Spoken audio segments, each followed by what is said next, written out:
mabuting balita ng Panginoon ayon kay San Juan. Papuri sa iyo, Panginoon.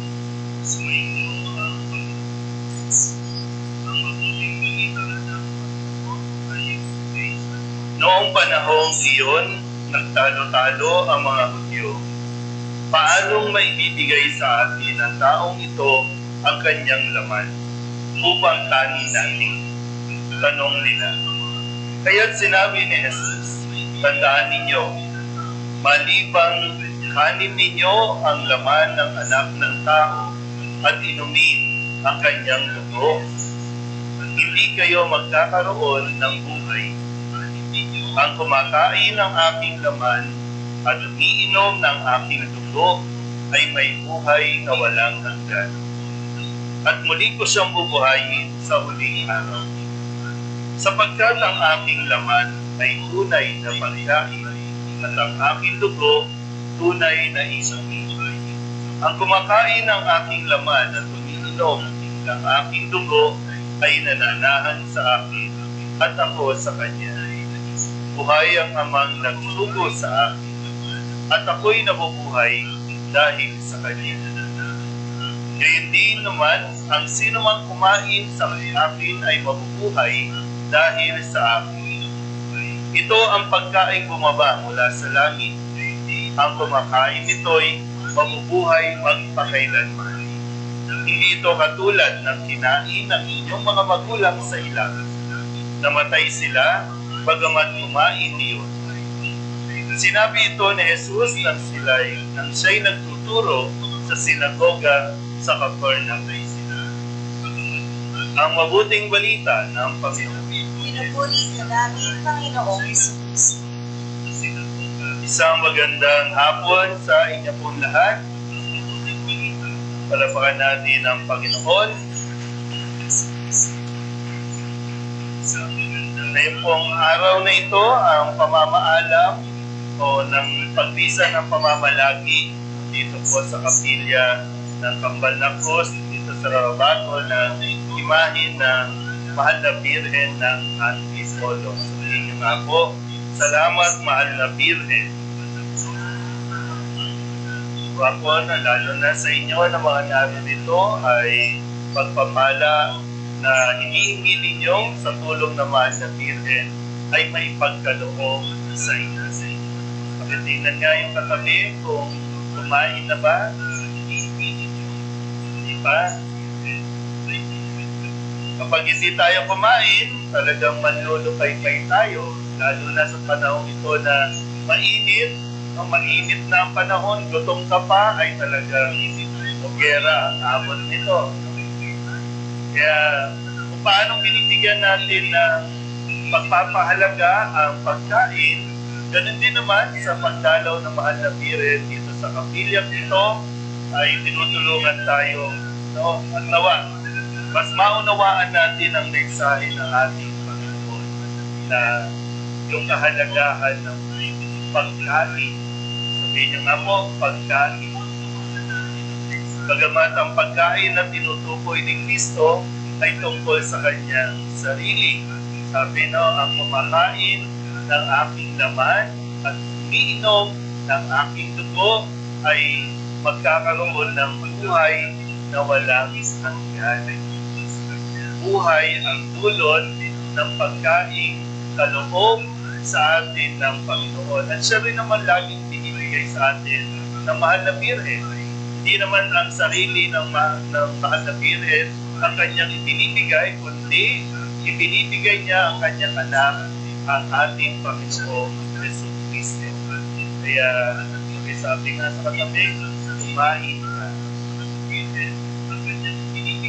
Higit sa pagkain na pisikal, yung pagkain na pinagsasaluhan natin dito. Kaya nga ito ay isang pasasalamat. Nagtitipon-tipon tayo dito para magpasalamat sa lahat ng biyaya na tinanggap na natin at tatanggapin pa. Pero yung biyaya, hindi lang ito yung biyaya ng pera, biyaya ng mga ari-arian. Hindi lang ito biyaya ng mga kagamitan.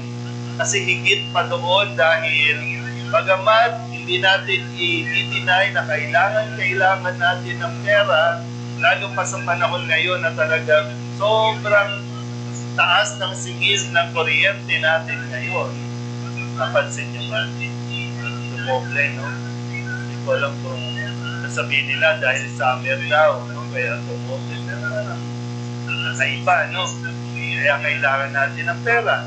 Kailangan nyo magtrabaho dahil pag wala kayong trabaho, walang kita. Lalo na sa mga nagtatrabaho, pag hindi kayo nagtrabaho, wala tayong pang-ayuda sa mga hindi nagtatrabaho.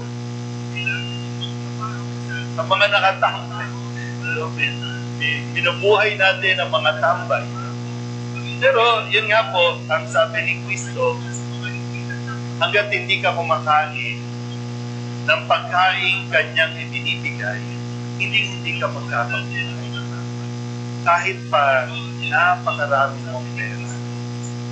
At totoo din naman, yung mga nababalitaan natin na nag-uumapaw ang mga pera, wala silang buhay. Hindi nga sila nakakatulog ngayon eh. Hindi alam kung saan dadalhin yung pera. Hindi alam saan itatago kasi hindi na pwede ibangko. Sobra-sobra na eh. Kulang na nga ang maleta. Ang daming bahay pero walang matuluyan. Kasi hindi talaga doon. Hindi natin sinasabing hindi nyo kailangan yan. Pero baka kasi nakatuon lang ang isipan natin sa mga material na bagay kung kaya yung pagkain binibigay ni Cristo, wala lang, deadma. Yung bang apektado ba kayo kapag sinabi natin wala na tayong misa sa mga susunod na araw? Nung nag-COVID ba na pinagbawal ang pagmimisa, affected ba kayo? Naramdaman niyo ba na parang may kulang? Kasi kahit pag online, di ba? Pag online din eh. Hindi pa rin talaga dahil hindi naman tatapos dyan yung boss siya eh. Na-feel niyo ba yun? Parang wala lang. Kasi normal naman na hindi tayo kumakain. Minsan nga, nandito ka na, mag-iinarte pa, hindi makakain. Hindi pa yan pipila para tumanggap ng katawan ni Cristo. Kasi ang sasabihin natin, hindi ako narapat-dapat. Sino bang narapat-dapat? Meron ba dito karapat-dapat na tumanggap kay Cristo? Wala naman. Pero alam na Cristo. Pero ibibigay pa rin niya ang kanyang sarili sa atin.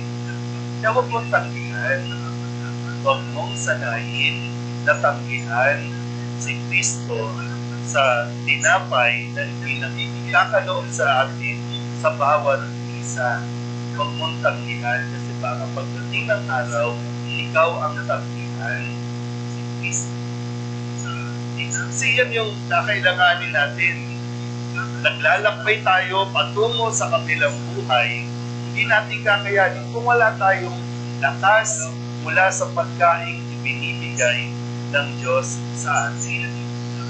Kaya nga nandiyan ang mahal na Birhen, nagpapaalala lagi, di ba? Tungo sa isang mabuting paglalakbay, kailangan busog ka. Para mas maging mabuti ang iyong paglalakbay, kailangan nasa katawan natin ang katawan ni Cristo. Dahil kung hindi, ay hindi tayo umabot. Baka hanggang pintuan lang tayo ng kambal ng pagbalan. Hindi tayo makakatawid sa kabilang buhay. Hindi tayo makakarating sa langit. Kaya sana po, no, higit sa paghingi natin ng tulong sa mahal na Birhen, sa kagalingan, sa isang matiwasay na paglalakbay, nawa ay sa tulong ng mahal na Birhen, mas maging malakas tayo.